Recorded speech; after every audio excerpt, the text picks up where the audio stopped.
Ние уште пред неколку години, значи ова прашање е актуелно најмалку 5-6 години, кога градот Скопје под ова раководство на ВМРО ДПМН преку својот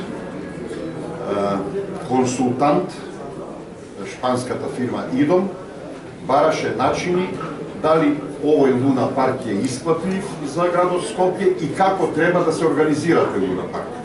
Ние уште тогаш велевме дека не треба луна паркот да се дава на никаков концесионер кој што ќе стопанусува 30 или 35 години, така беше одлуката, него дека треба градот Скопје со собствени средства за собствените потреби да си го изгради тој луна парк, да го одржува и да стопанисува со него.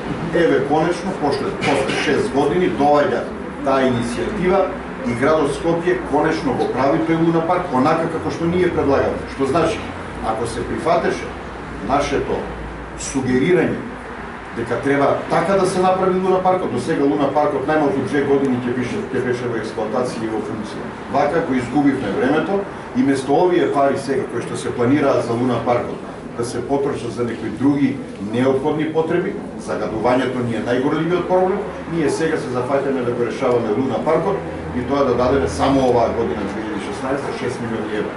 Значи, нашиот став е ние сме токму за вакво решавање на луна паркот со собствени средства, меѓутоа дискутабилно е баш дали сега беше моментот сето ова да се направи и со толку пари.